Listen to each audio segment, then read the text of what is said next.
मिर्जा साहब की जूती, मिर्जा साहब की बूथी पे ना मारूं तो मेरा नाम हनीफ कुरैशी नहीं है। सोशल मीडिया पर देखा होगा कि एक दंगल का समा है। जो अहबाब हैं वो कहीं पे जो मुफ्ती हनीफ कुरैशी साहब हैं इनके डोले दिखा रहे हैं। बहुत से लोग जो है मिर्जा साहब के डोले दिखा रहे हैं और बता रहे हैं कि पता नहीं 26 तारीख को क्या होने वाला है। मिर्जा साहब एक जमाना हो गया है, वो उलमा के सामने बैठने को तैयार नहीं है और यही मिजाज था बड़े मिर्जा साहब का।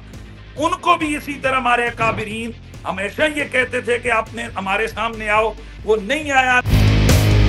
आपका और जो दीगर बड़े बड़े नाम हैं उलमा इकराम के, इनका मिर्जा साहब से जो बेसिक अगर आप चंद अल्फाज में बता सके कि आपको इनकी किन किन चीजों से इख्तिलाफ है और जो ये 26 को अगर ये मुनाजरा होता है तो कौन कौन से टॉपिक जेरे बहस होंगे। जो ख्वाजा मोइनुद्दीन चिश्ती अजमेरी को मानते हैं, हजरत दाता सरकार को मानते हैं, हजरत शेख अब्दुल कादिर जिलानी को मानते हैं, बायजीद बुस्तामी को, और पूरी उम्मत में से कौन से ऐसे लोग हैं कि जो इन हस्तियों को नहीं मानते हैं।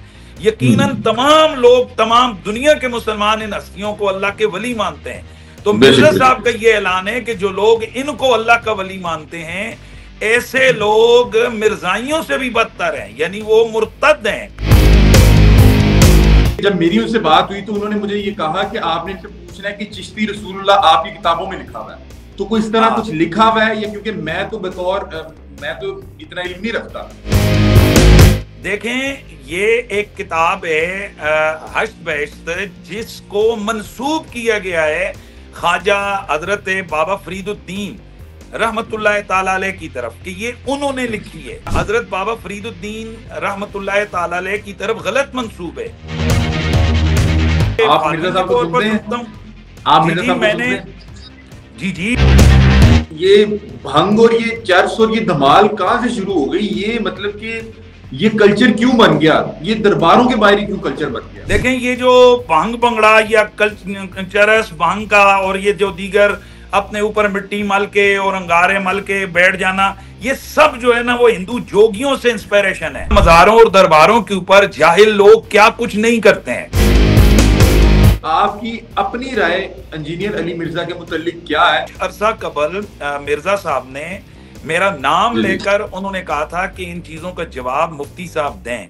तो मैं चूंकि ये वीडियो नहीं खेलना चाह रहा था, तो मैंने अवैस रब्बानी साहब के एक पॉडकास्ट में मिर्जा साहब को दावत दी थी कि आप मेरे सामने आए, हम बैठ कर ये बात साबित करेंगे कि आपके जितने भी दावे हैं और आपके जो नजरियात हैं, बहुत सारी चीजों में आप गलती पर हैं, कुरान और सुन्नत के खिलाफ हैं। वो कहते हैं कि जितनी मेरी व्यूअरशिप है उतनी तो जाकिर नाइक की भी व्यूअरशिप नहीं। मैंने एक पॉडकास्ट में कहा था कि व्यूअरशिप तो वो नाचने गाने वालों की मिर्जा साहब से ज्यादा है। मैं बिल्कुल ऐसा नहीं कहता कि मिर्जा मोहम्मद अली साहब की हर बात 100% गलत है, उनकी बहुत सारी अच्छी बातें भी हैं। देखें, उनकी जाती स्टडी तो है, एक अरसे से वो स्टडी कर रहे हैं मुख्तलिफ मसाइल पर। यही तो उनको पता है कि जब मैं कुरैशी साहब के सामने बैठूंगा तो मुझे कहेंगे कि आप ज़रबा यज़रिबु की गिरदान सुना दें। मिर्जा साहब को टाइम देता हूं कि मिर्जा साहब थोड़ा अरसा लगाकर ज़रबा यज़रिबु की गिरदान याद करें, लेकिन दआयद के कवानीन पर मैं उनको फंसाऊंगा। मिर्जा साहब ऑन एयर आकर ये बात कह दें कि जी मैं जानता हूं इन उलूम को, और हमारा एक तालिब इल्म उनको ऑनलाइन आप ही के प्रोग्राम में उनको तीसरे नंबर पे ले लें, वो उनसे चंद बुनियादी सवाल पूछ लेगा, अगर वो बता दें तो मान जाएंगे। मौलाना तारिक जमील साहब ने अपनी गुफ्तगू में ये कहा था यूसुफ अलैहिस्सलाम का वाक़या बयान करते हुए कि भाई उनको गधे पर बिठाया गया और उनका मुंह काला किया गया। अब ये कहीं भी ऐसा नहीं हुआ, तो इस पर उलमा ने उनकी गिरफ्त की कि कहाँ मुंह काला किया गया, कहाँ उनको गधे पर बिठाया गया। जो जितना बोला आप उतना ही बोल सकते हैं। अगर इजाफा अपनी तरफ से आप करेंगे तो माज़ अल्लाह ये कोई सियासी लीडर की बात आप नहीं कर रहे हैं, ये ज़ाते पैगंबर की बात कर रहे हैं। और फिर यहाँ ये बात भी इसमें एहतियात बहुत जरूरी है, इसमें एहतियात बहुत जरूरी है। हम मुसलमान हैं और हम समझाने में भी हमें ज़ाते रसूल के लिए हमें ऐसे लफ्जों का इंतखाब करना है कि जो लफ्ज पूरे तोल के हमने बोलने हैं। अपना एक मशहूर नारा लगाते हैं कि वो भी क्या दिन थे कि जिस वक्त हम जिन थे, अब हम द्यो हैं, जिन्नों के भी प्यो हैं। उनकी एक और वीडियो है, उसमें वो 3-4 बार कहते हैं कि भाई द्यो का मतलब शैतान होता है। अब दोनों वीडियो सामने लगाएं, वो खुद कह रहे हैं मैं द्यो हूँ, اور خود کہتے ہیں کہ شیطان کو کہتے ہیں، تو نتیجہ کیا نکلے گا عوام کے سامنے؟ کیا یہ جو اس طرح کے مناظرے یہ ٹھیک عمل ہے کہ ایک شخص جس نے دونوں سے اجازت نہیں لی وہ ایک فائنل ڈیٹ دے رہا ہے؟ ایک بندہ کہے کہ میں مناظر نہیں ہوں، میں مناظرہ نہیں کر سکتا ہوں، ختم ہو گئی بات۔ مرزا صاحب ایک طرف کہتے ہیں کہ بڑیاں بڑیاں نو حوال واو، اب جب بڑے بڑے نو حوال وانوں کا مطلب یہ ہے کہ آپ بڑوں کو چیلنج کر رہے ہیں، ہم کہتے ہیں کہ بڑوں کو چھوڑو، آپ ایک چھوٹے کے سامنے بیٹھ جاؤ۔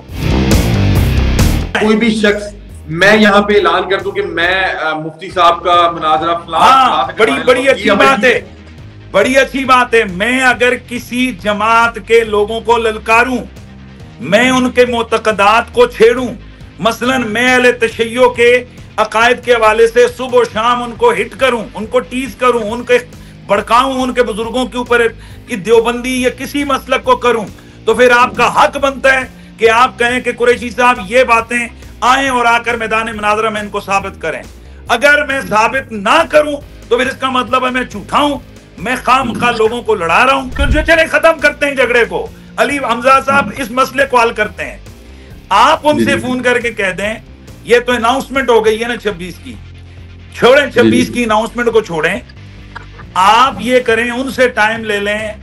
واللہ باللہ میں پروگرام میں قسم کھا کے کہتا ہوں، میرے سوا اور اویس ربانی کے سوا ایک آدھ یا ظاہر ہمارے ڈرائیور کو جب ہم جائیں گے تو پتہ ہوگا، باقی کسی بندے کو پتہ نہیں ہوگا کہ کون سی ڈیٹ ہے۔ ہم چپکے سے مرزا صاحب کے اکیڈمی میں آ جاتے ہیں اور وہاں سے شرطیں طے کر لیں جائیں۔ یار اس سے بھی بڑی کوئی بات ہے پرامن بات؟ ہم چاہتے ہیں مناظرہ ہو، مرزا صاحب اس سے پہلو تہی کر رہے ہیں، راہ فرار اختیار کر رہے ہیں۔